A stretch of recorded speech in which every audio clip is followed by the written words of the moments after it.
Oh, one thing I will mention as well. In the news recently, we've been hearing about, of course, we're about to go into this whole new production of marijuana and be the world's savior on that particular product. It is not environmentally friendly. My word, what it takes. I'll just show you here. And this is through Science Direct, an article. I have it all written down here. I'll provide that to them as well. To better cultivate cannabis indoor, licensed producers often use high-intensity lamps that consume a great deal of electricity. In addition to lighting, fans, air conditioners, and dehumidifiers are also commonly used. It found that cannabis production was responsible for 3% of California's total electrical use, which is the equivalent energy consumption of about 1 million homes. What is this going to do to Canada's production of greenhouse gases? For every kilogram of cannabis that was produced, we generated about 4.6 tons of carbon dioxide, Antweiler added. Besides electricity, cannabis production also consumes a great deal of water. A single plant, experts say, can consume up to 23 liters per day.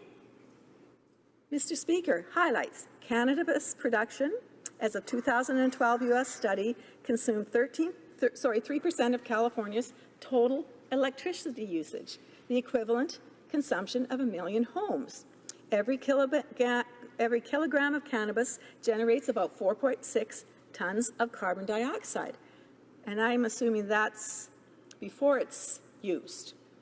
A single plant of cannabis consumes, again I say, up to 23 liters of water per day.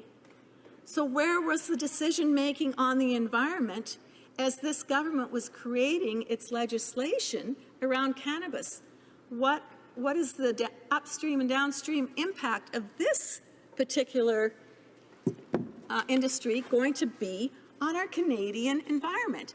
It seems the big dollar and, again, the election promise becomes the focus of this government, which is not how we should be functioning if our true concern is about Canadians, is about those next generations of young people who want to maintain a country the way we do, we're very proud of, and we work very hard. I mean, my goodness, from the age of, I don't know, 6, 5, my daughter came home and said, I will never use a drinking box again, because at that point in time they weren't recyclable. This generation of young people are very concerned about our environment, and our young farmers are amazing with what they're doing to make an impact on our environment that is positive in the midst of making sure that we grow the food that Canadians need.